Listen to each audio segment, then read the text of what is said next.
Warning, 18 plus age restriction. This content is intended for mature audiences only and may not be suitable for all audiences. Viewer and listener discretion is advised.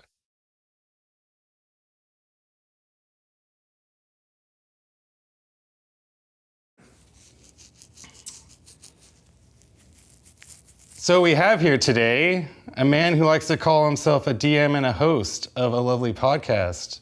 Who the fuck are you, and what's the name of your podcast? Hi. My name is Guido Santori, and welcome to the Chronicles of Farfall. That's the name of my podcast and my show.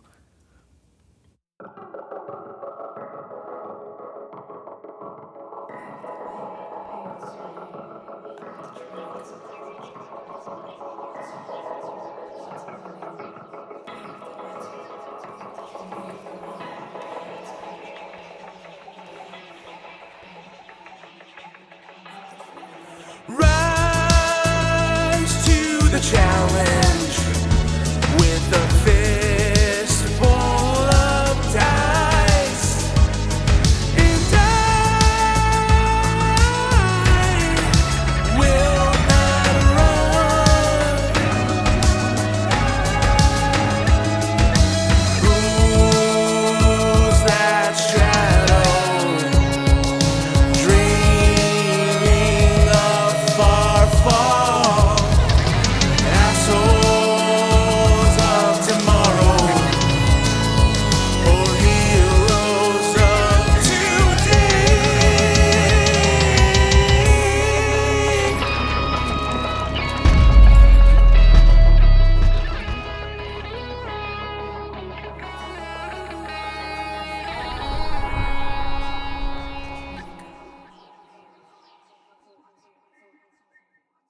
Hey, I'm Guido Santori, and I'm the host and DM to Chronicles of Farfall.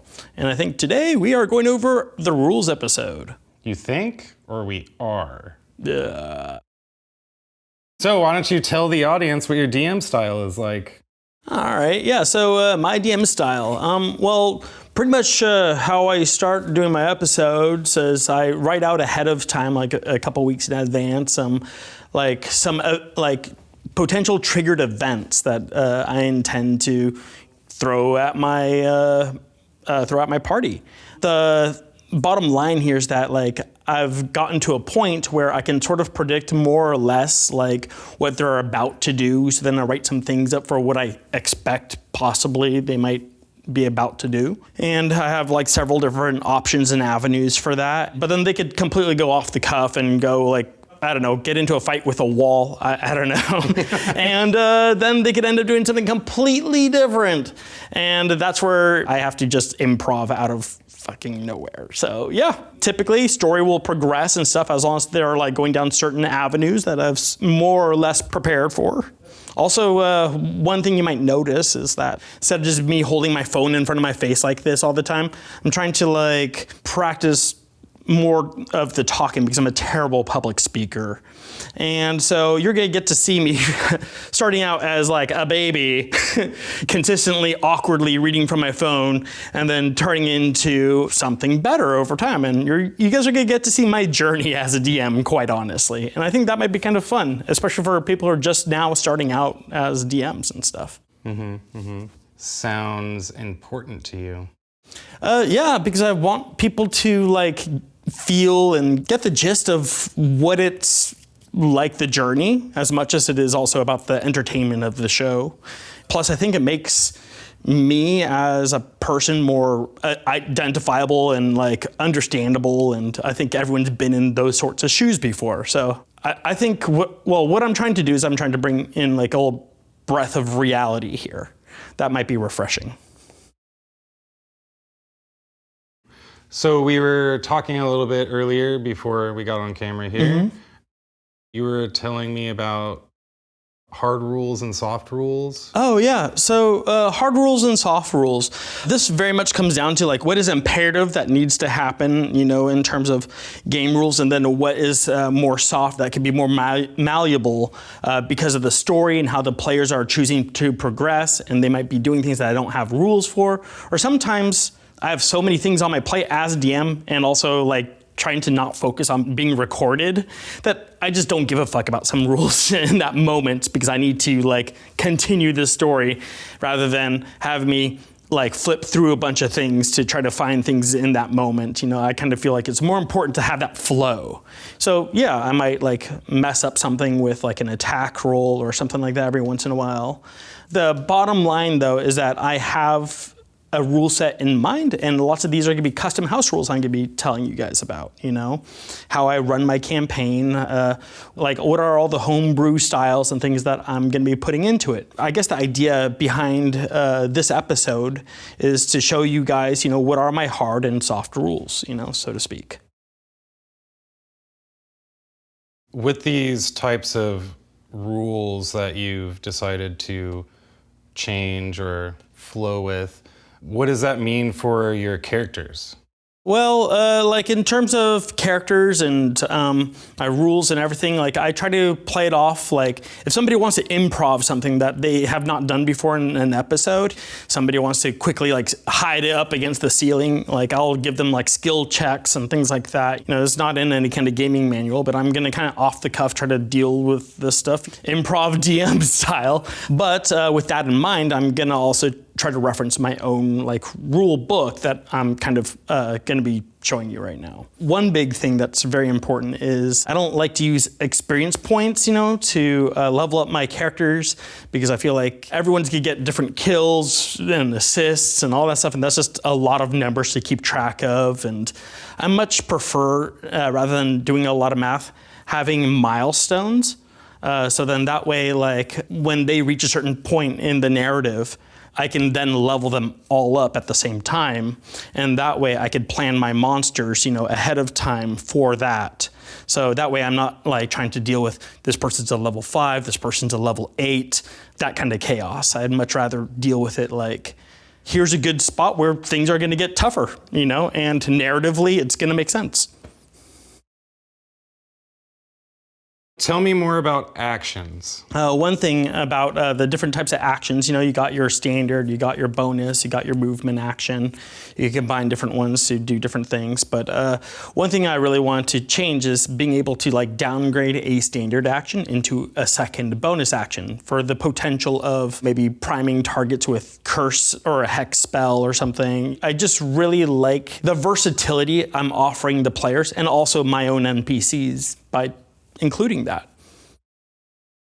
Speaking of actions, you were mentioning to me earlier something special about summonings. One thing that I want to include in my game is I really want to streamline the gameplay. I feel like a good way to do that is instead of having like to figure out everything's individual initiative, especially when it comes to summons and minions and familiars and stuff, I want it always to come immediately after their turn. Or if they feel like it's advantageous, you know, they could switch up. But the thing is that they're always sharing the same initiative. I think that that's very important, you know, because it's just easier to keep track of everything and it's less dice rolls to keep track of for initiative. So do you have any homebrews on casting spells? Yeah, one thing that I really like about Dungeons and Dragons is it's like multitude of spells and everything, and I really love playing a caster. But one thing that always kind of frustrated me and also has frustrated some of my players is only being able to cast one spell in a turn. And one thing that I thought to do to kind of remedy that and also kind of honestly add in some more risk factors when it comes into players playing casters is I like the ability to allow my players to cast as many spells as they want, so long as they have the resources to do that. That means spell slots and actions, right? So if something is a standard action, they could cast it, but then if they have a bonus action that's also a spell, they can also do that, you know, regardless of the level of the spell. And I feel like that's kind of cool because in my homebrew, fighters have a really high DPS and most melee combatants have really high DPS. This is a way for me to kind of even that playing board a little bit, but then also at the same time, it's like a way for me to kind of mess with my players and making them kind of go all out in one turn and not really think about their resources. It's like a double-edged blade, you know? It cuts on both sides, but it's pretty cool. So that's why I had to include it in my game. So yeah, why don't you talk about your alternate shapes? So how I want to deal with alternate shapes and things like that, things like wild shape, polymorph. You drink a potion and it turns you into something else. How I deal with this is rather than classic Dungeons and Dragons, well, not classic, 5e, right? When something's shape changed, they get those temporary hit points. And then once those temporary hit points are gone, they revert to their classic shape at the hit points they were prior. And then any extra damage is taken from their health. I think it's important that I give my players a caveat that if they get knocked to 0 hit points or less while in their wild shape form, they don't simply bamf back into their regular self with all their hit points intact. If you are not reduced to 0 hit points, you can switch back as a bonus action in order to maintain your total hit points that you have as a character that is not wild shaped. It's important that they are able to do their things in the form of a crow scouting or whatever, and then when they get into combat, they could change into something beefy, but then at the last second before they get downed, they could change back into their regular form so they don't lose all those hit points. And that way it makes it more strategic in the use of wild shape. I don't want people to use that loophole of continuously changing into high hit point creatures to simply have temporary hit point shields as they play the game. I want them to use those creatures for their usefulness. If they are forced into their original shape by losing all their hit points, what I want to offer is instead their proficiency bonus added to their con modifier, added to their character level for their maximum hit points when they come back. To show that you are in fact devastated, that you got smashed as a squirrel. Now you have very low hit points left, when you come back as a person, because that is traumatizing. So it makes spells like polymorph much more dangerous versus large monsters in my game, but also it makes it very risky for druids and things like that within my game as well. That sounds fair. Yeah, I think so. However, I've decided to kind of even tables for druids and stuff that they're able to transform into things 1 challenge rating higher than the normal book allows. So instead of challenge rating 0, it suddenly becomes 1/4. 1/4 becomes 1/8, 1/8 becomes, and so forth. And I feel like that's a cool way for druids to play with their stuff. What is really interesting about my homebrew is that I allow players to not only pick things at a 1 level higher of a CR rating from the monster manual, I also allow them to pick things that are outside of simply a beast form. Because I know that they're kind of restricted to just beasts, but I want it to be more like magical monsters and things like that actually have to do with where that character came from. It has to do very much with their backstory for flavor and for versatility. I don't want people to feel like they're stuck with brown bear as their main, wild shape. I want them to say I've been hanging out in this area awful lot. This is part of my backstory. I want to turn into an ooze, or I want to turn into, some kind of aberration. I like that because it adds in more flavor to the story, allows more interesting things to happen. Also, it makes, I feel like, the power of the wild shape much more strong and much more interesting. One thing that I find is very important is they are being able to use the unique abilities of these different creatures with usefulness. I don't want them to be simply using the DCs that come with the monster manual for a crow's attack or something like that. I want your attack modifier, and I want the DCs for let's say being a giant snake and using the constrict. I want those things to match the player's actual attack bonuses and spellcasting modifiers, for making a hit or making those DCs happen. In terms of damage, I kind of have it be the same dice being rolled as the monster stat blocks and the monster manual or whatnot. Why don't you tell me about your crit system? I have a very intricate crit system. A lot more things depend on rolling 1s or 20s, and they have devastating effects to very rewarding effects. I'm trying to make this much more of a part of our game. I like those dice rolls, and I just really love the idea of critical successes and critical failures and really getting punished for them. One thing that's very exciting about rolling crits, and this is that I also am implementing it into rolling initiative. You roll, or a monster rolls, nat 20. That means they get a surprise round. That's really powerful because they also jump up to the top of the initiative.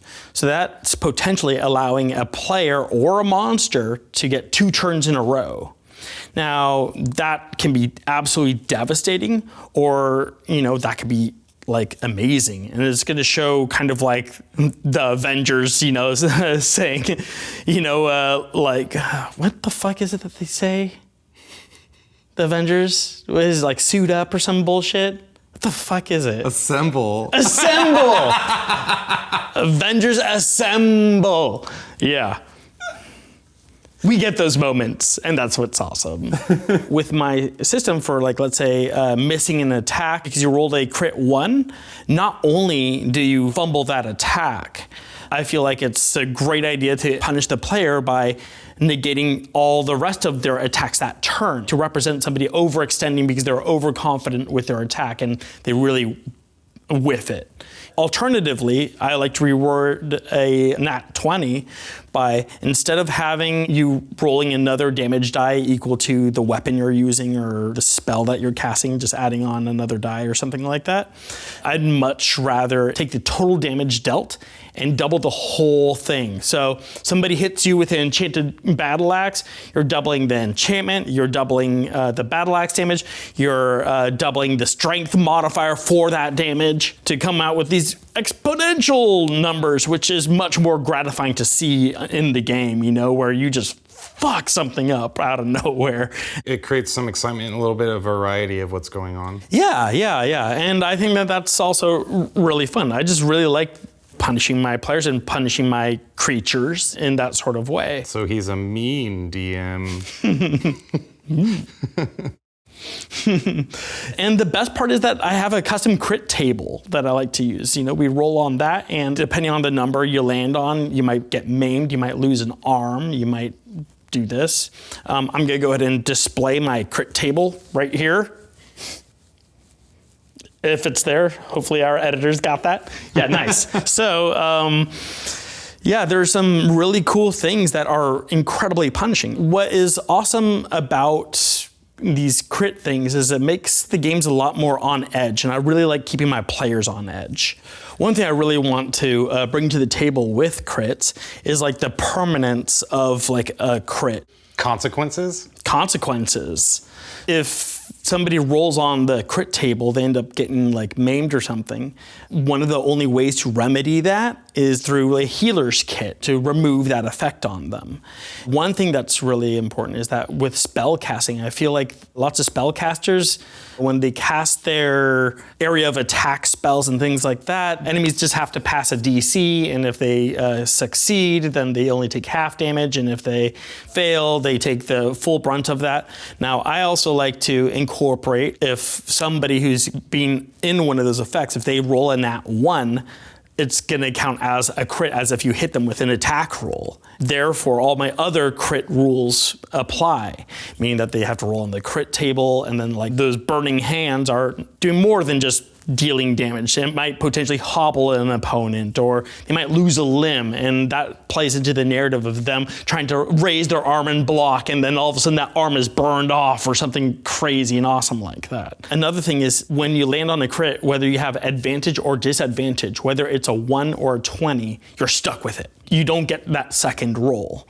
It makes it more strategic about deciding whether you want to use your advantage. If you already hit something, you can gamble and see if you get a nat 20, but that's also gambling if you get a nat 1. And that's to kind of represent the scene that you have an environmental advantage against your opponent, and then you're moving in to strike them. Now, if you do that like a little too cocky, right, you end up rolling the negative consequence of a natural 1. Then that's to show that you had everything set up and you still fucked it up, right? We've all done that in real life. Maybe not with attacking somebody, but yeah. And then likewise, with disadvantage and you rolling a nat 20, I want you to keep that, because then it's like, despite all odds, and angles and whatever, you still manage to come out on top, and it's going to be glorious. That makes great story. That adds a lot to the narrative, and that makes the combat more stimulating. And I think that that's kind of fun and great to like present to the players and to you guys, who are watching this stuff.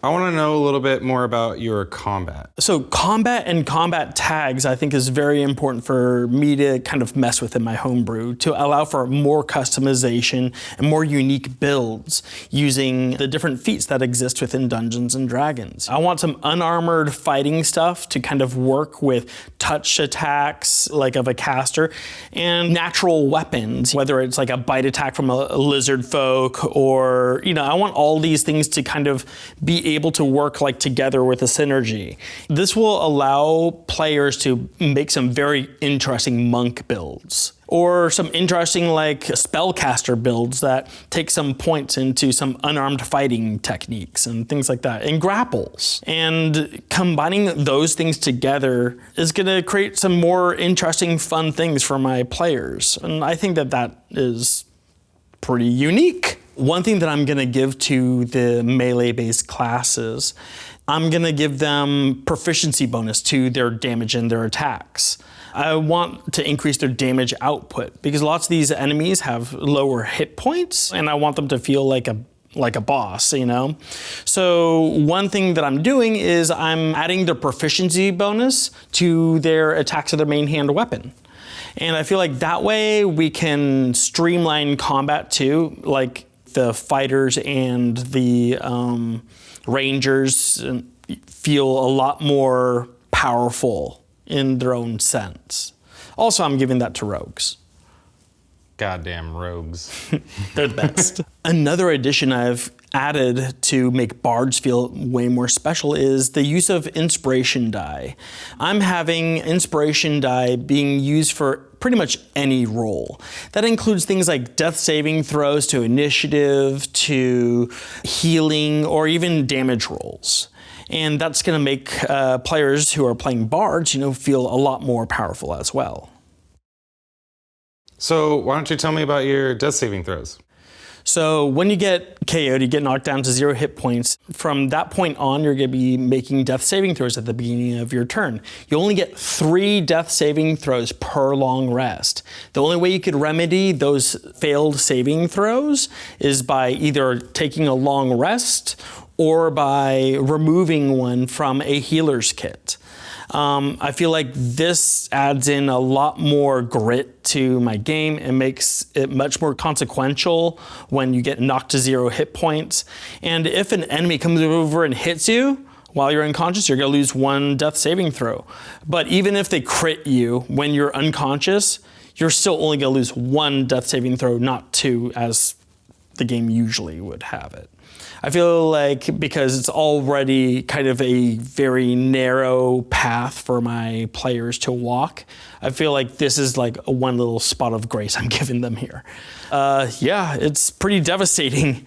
And when one player's been knocked unconscious, the whole party has to turn and look at that guy and decide whether it's worth it to keep going or if they need to expend resources to make sure that guy's on their feet proper. Yeah, it keeps them on their toes. Yeah, as always. Speaking of death, how do you handle that with your PCs? So I've explained to my players that this is, in fact, a very mortal game and that there are consequences to their actions. And some of those actions will put you in the ground.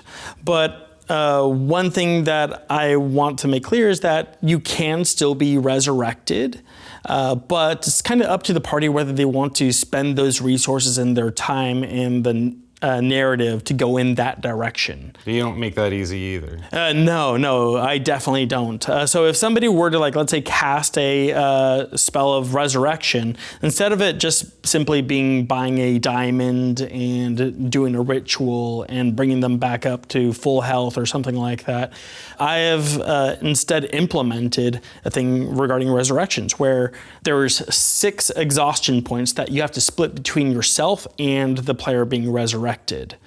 And each long rest that they have henceforth is going to remove only 1 point of that exhaustion from the both of them. In terms of what that means for the party, that's how much it's going to slow them down and what they can and can't accomplish. So sometimes resurrecting is not always the best answer, and that's kind of how I like it, because that adds a new level of permanence. This is a way for people to still hold out hope for the potential, but it might not happen. It most likely won't. Keep it challenging. Yeah. And actions have consequences. So you mentioned rest. Yeah. What do you do about your characters resting? When you have a short rest and you eat something, you're going to gain 1/4 of your total hit points back. But if you don't eat, then you don't heal. Now, as opposed to taking a long rest, if you take a long rest and you don't eat, you're only going to heal 1/4 of your hit points, but you're also going to gain a level of exhaustion. However, if you do eat, you're going to get all your hit points back and no level of exhaustion. Another thing I've added to my game is when utilizing Goodberry and Hero's Feast, I'm going to change the verbiage from all the food and nourishment that you require for 24 hours to all the food and nourishment you're going to need up to your next rest. That way it's less spammable and it's much more, I'm forcing the players to utilize their rations and the things that they buy more often. And then spells like this help in a pinch. That is very important, and it makes these spells more relevant. So talk to me about healing potions. When drinking a healing potion, it's either going to give you 1/4 of your total HD, 1/2 of your HD, or 3/4 of your HD, depending on which potion, whether it's a small, medium, or large. I'm incorporating these potions because I want more bang for your buck regarding healing and have it be more than just pour this down someone's throat to restore them to like 5 HD. I want there to be like a lot more to it than that. I want people to try to stay on their feet rather than to bounce back up, because I think that makes for a much more realistic narrative. Agreed. Yeah. When casting healing magic that involves the rolling of dice, when a player rolls the dice to see what the maximum hit point value that's regained, they're going to be able to re-roll any dice that rolled its maximum value. This is called exploding dice.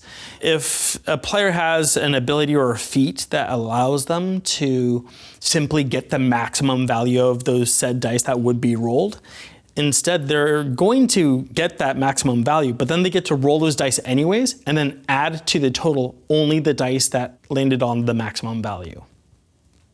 Makes sense. Yeah. Figured that's a pretty awesome boost, especially with low cost healing spells, like level 1 spells or whatever. Makes them more useful in keeping people on their feet. On their feet Yeah, instead of on their toes. Yeah.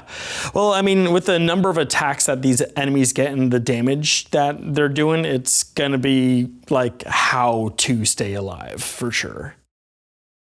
How do you level the playing field for your players?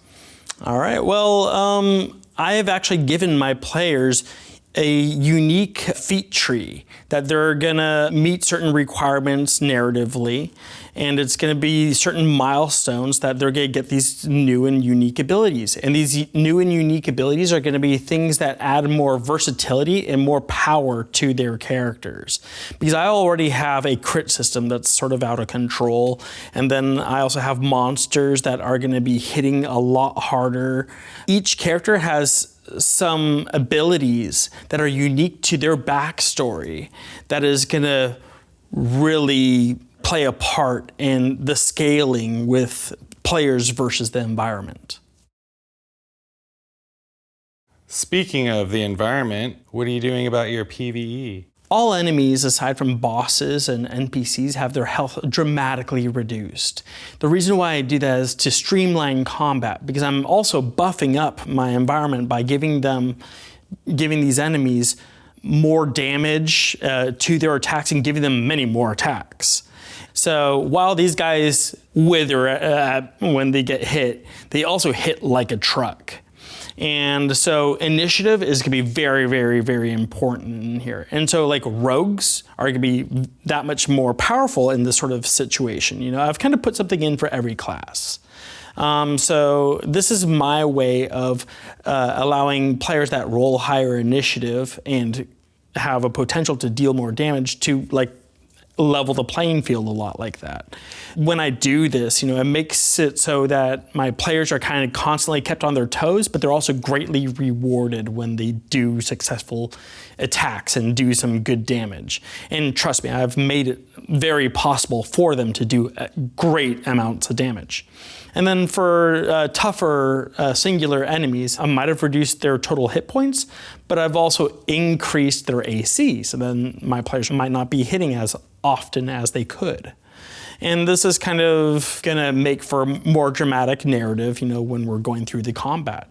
Instead of I hit this thing like for the 5th time, 10 turns later, it's gonna be more like combat's gonna be done in like under 5 rounds, and it's gonna feel glorious, and people are still gonna be shaking in their boots.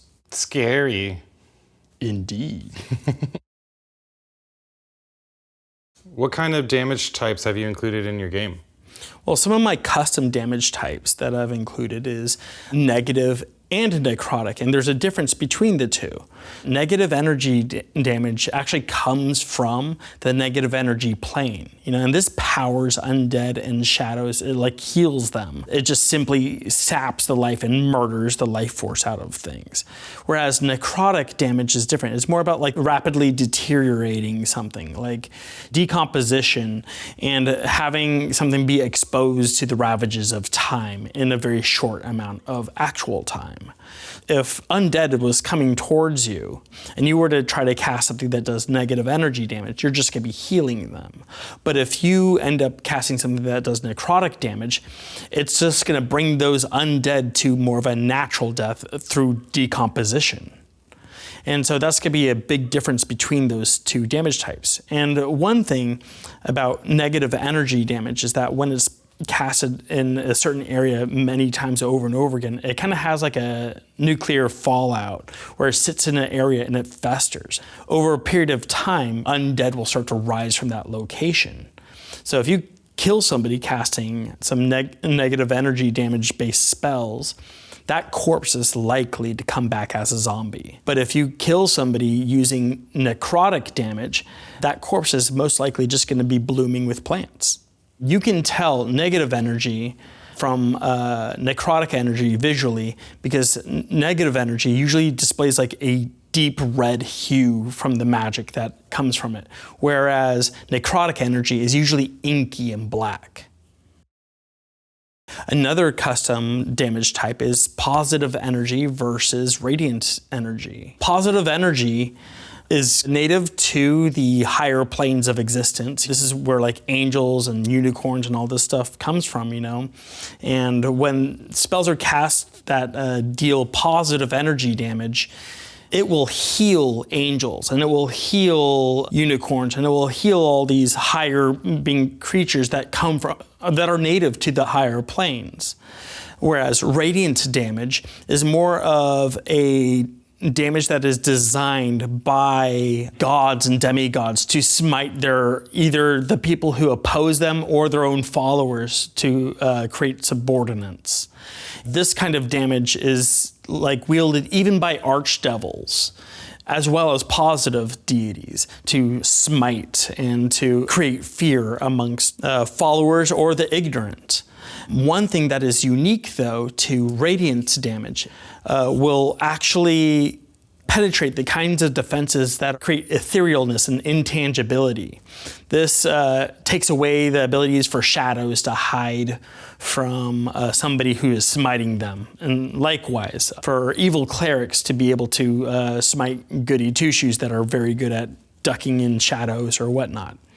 One of the defining features that you can tell radiant damage from positive energy damage, radiant energy is like a white hot light, and it creates like white smoke that might pour and billow from someone's eyes. Whereas positive energy usually appears as a golden light and golden fire. Viral and soul damage are new damage types entirely to Dungeons and Dragons in my homebrew. You take viral damage from diseases and such, and what that does is it reduces your HD by whatever set amount, that virus is going to deal. You do not get to heal that damage until you cure that disease that's upon you, whether that is through some sort of kit, or it's a remove disease, or some sort of lesser restoration spell. And then in terms of soul damage, that is damaging your soul from like an unholy source. But also it's a damage that you can get as a Chidian from losing purpose. If you are getting cursed by something that is doing soul damage, you actually have to destroy the thing that cursed you, or you have to like cast remove curse on it, or use a kit like a Holy Balm kit. And if you are a Chidian and you're taking soul damage, you need to find a way to restore your purpose, and then you could gain back those total HD that you're now missing. Hellfire damage is another unique damage to my game. It is created by Mephistopheles, and it is a damage that cannot be reduced and cannot be forsaken in any way, shape, or form. If you have some elemental shield, this thing's gonna burn right through it. If you have arcane protections that somehow reduce damage, this thing just ignores it. This damage was created by Mephistopheles, the Lord of Cania. In this layer of hell, there are lakes of molten lava, and there's a hellish black landscape that is ice cold and will freeze you to the touch. None of this makes sense with the hot and the cold different temperatures that create this horrible landscape in which he resides. He created this energy inspired from this landscape. And on a molecular level, the energy actually constricts and tightens up molecules super tight, only to immediately after burn those molecules and expand them to almost an explosive effect. This completely deatomizes like matter and things like that, and is incredibly painful, which is very much to Mephistopheles' liking. What is some of the ways you can identify hellfire? At the base of the hellfire, it starts out really icy blue, an unnatural blue, going almost halfway up to the flame, where it immediately becomes a very bright red that grows unnaturally high. And as it burns things, it creates the most black smoke that stinks of sulfur. One thing that Mephistopheles likes is to watch things suffer. And so while hellfire is very efficient at what it does, sometimes there are certain spells you could cast with it that does it nice and slowly. This is how he creates certain brands and how he marks his Hellfire Warlocks.